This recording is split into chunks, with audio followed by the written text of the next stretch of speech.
Hey, Gillian, how are you? Aloha. Thanks for doing this. Oh, fine, thanks. Appreciate you taking some time. You have a really fascinating connection to the band from being in one of your early groups, the Inadequates. I was reading you actually rehearsed right nearby a critical group that would go on to form the band that you're in now. Share the story of those days rehearsing right near Joy Division.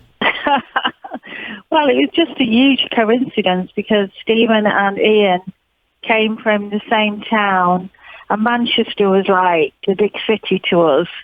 So we came from Macclesfield, which is like quite rural. And me and my sister and a friend wanted to be in a punk band because we were like 16 and that's what we wanted to do. So I played guitar and she sang, and we got invited to join another band called the Inadequates for a couple of parties and a show. So we were rehearsing right next to Joy Division, who we kept seeing on the staircase and stuff. And then one day they said, we used to rehearse on Sundays, do you want to come and have a listen to us and we can come and have a listen to you? So we did, and it was just, you wouldn't think they'd turn into the band that they became, really, because they just seemed dead normal, you know. They weren't like acting like superstars or anything. Right. Yeah, but we knew they had something. Yeah. That's so special. And really, before joining, you'd already gotten to, I read, and maybe what I read was wrong, but you actually got to sit in with Joy Division. Talk about some of those early experiences and what that meant to you as a young, aspiring musician. Well, we used to, instead of going to clubs and dancing and listening to music, we used to go and see a lot of live bands.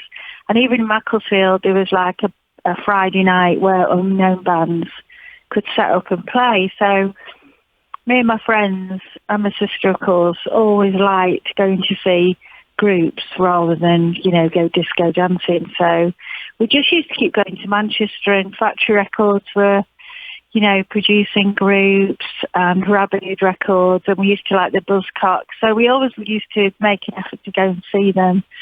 So one night Eric's Joy Division were on, and they wrote this new song, and they were playing it for the encore.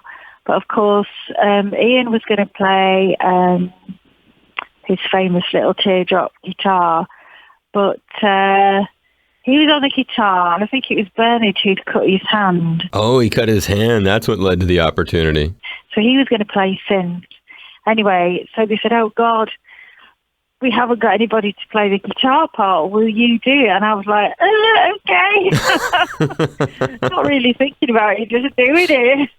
And he said, all you have to do is play your G and an A. Well, I knew the chords, basically, so I was fine. I just knew the rudiments, so I could play a G and an A quite happily.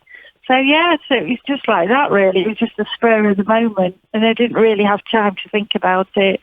I just went for it. That's how a lot of great things in life, I guess, end up being. But your story really just a special one when you think about that and how things, I guess, have turned out. And as if that wasn't enough of a introduction to things, another deep way that you connect with New Order is you are married to a bandmate, the legendary Stephen Morris. Talk about both how you guys came to be so close that would happen, and then what can be, I would think from the outside, an unusual situation to be in a band with your significant other like that. I know. I think everybody's like, oh, you work with your husband. It's like, oh, I couldn't do that. But I think because we've been, we didn't really go out together till after the band, I think, or, and I don't know, it's just like we were friends. It's the old cliche, we were friends before we actually got together. Right. And we had the same sort of humour and like the same sort of bands. And then we only sort of recently got married when we wanted to have children. So, yeah, and we've got 2 daughters now. So, yeah, but it was, it is hard and it is good working with your husband. It's got its downsides, but, most of the time, we just get on. So. I was thinking that when you say they could have its downsides, I mean, anytime you guys have a scrap and you kind of got to put that aside and get into that professional world with the other band members. And it's not as if the connection there has remained solely in the band. You guys have actually done some cool stuff together, like you and your husband remixing some tracks from Nine Inch Nails, taking your talents outside of the scope of New Order. Share the story of how that came to be and any cool experiences that went along with it, either getting to meet Trent Reznor or working with him, or in general with such a remarkable opportunity. I know, well, it was just amazing when we got asked to mix the track. We've never met Nine Inch Nails. We've never met Trent. So we just got the track and we put some keyboard lines on it and remixed it, and we were so glad that he liked it. It was just one of the highlights because, I mean, we do write a lot of music we've done a lot of TV shows in England. So when we're not busy with New Order, we've sort of got our little home studio. Right. And we do remixes and, you know, we've done soundtracks, and then we said, well, let's sing over a soundtrack. We've tried to do it sort of all in-house because we did our album on our own, played all the instruments, which we just thought, I'd rather try, you know, and play a bass and do, you know, you just learn a lot more. So it's only recently we met Trent when we played Chicago at the Riot Festival.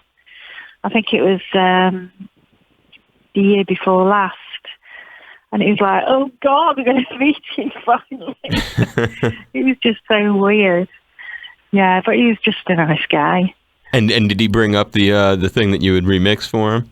No, because we only met him for like 5 minutes. Right. I think he was playing. We were about to go on stage, and he was playing after us at the festival. I get it. So we just met him and said hi. And yeah. man met him. Yeah. One of those things in passing where you don't get a whole lot of time. Totally makes sense. I think it was quite a few years ago. The remix, yeah. Yeah, 2007, right? So not anything that you'd have time for in a quick pass in between sets on stage, no question, when you have those brief meetings.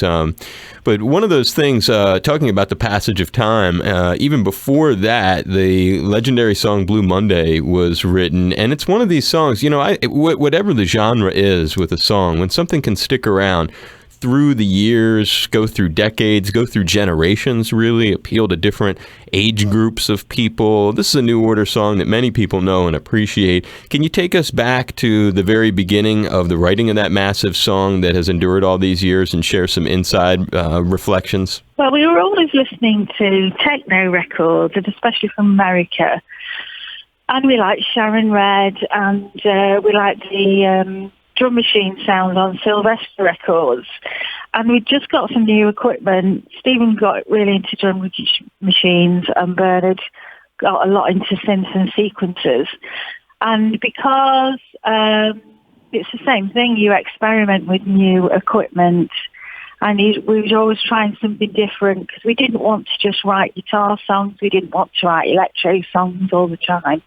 So Blue Monday was just a huge experiment, really, in the studio. We just thought we could write quite a long piece of music instead of being 3 minute a single.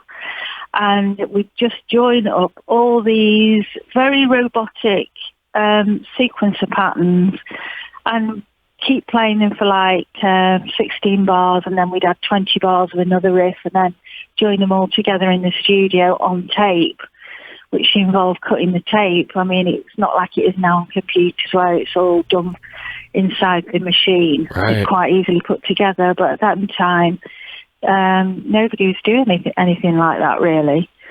So I know we started just we got an emulator that, of course, you can do funny noises and frogs and stuff like that. So it's just like a lot of fun putting the track together.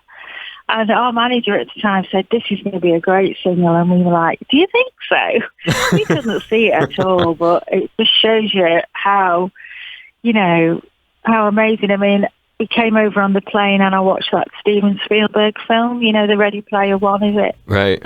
And it was on there, and I just thought, God, I couldn't believe it because I thought it was just like a snippet, but it was on the screen.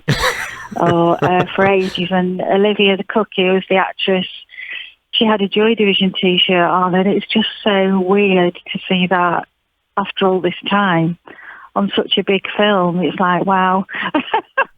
No question. And part of the history of the song also, it's funny you mentioned that, there's also other big-time connections with the song. It was remixed by one of music's most legendary luminaries, a name that really will last forever in music, Quincy Jones. Talk about how he got on board and any stories connecting to him. Well, Quincy Jones, he was... he's got his own label, and we were looking at the time in the 80s to sign to somebody in America, but we met a lot of labels, our managers did, and we didn't really click with any of them.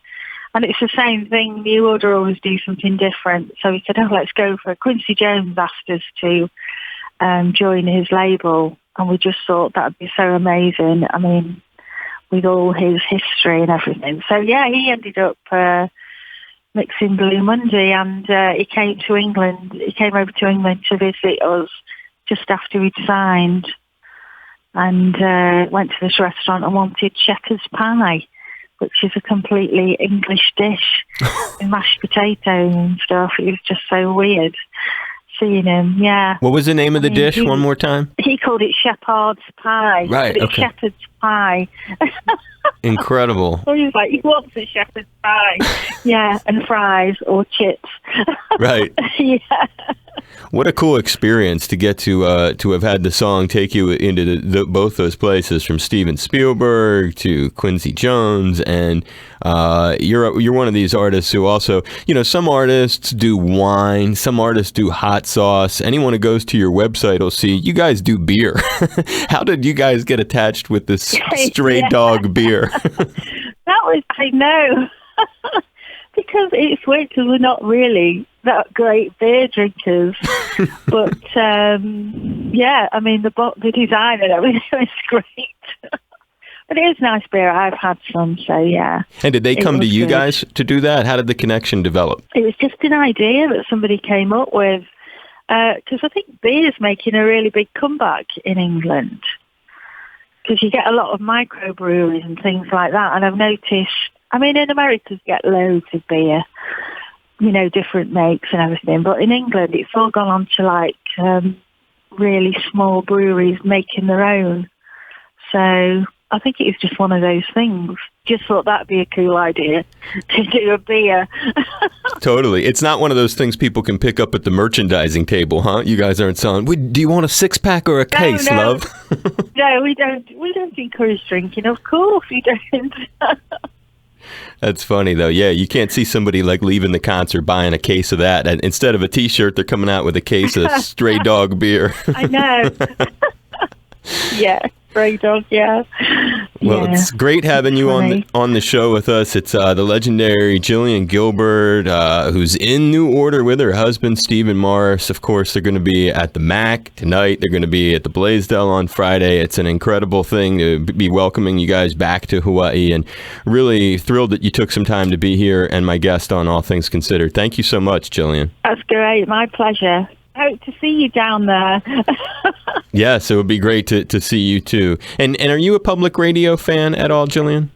I do listen to the Radio 4 in England, which is sort of a Radio 6, BBC 6, yeah. I'm giving you a high five and a hug. I hope I get to see you at the concert, and I thank you. You've been a sweetie pie today. I really, really appreciate it. You're excellent and a fantastic musician. My best to your husband as well. Oh, thanks, Dave. Right, see you then. Be safe. Take care. Aloha. Bye. Bye. Aloha. Aloha. It's Gillian Gilbert from New Order. This is Hawaii Public Radio, where I have been a guest on All Things Considered. We're with my friend Dave Lawrence. And Dave and I are humbly asking for your support right now. Please join our pledge drive with a call, whatever you can afford. Here's how, and thanks for giving us a helping hand.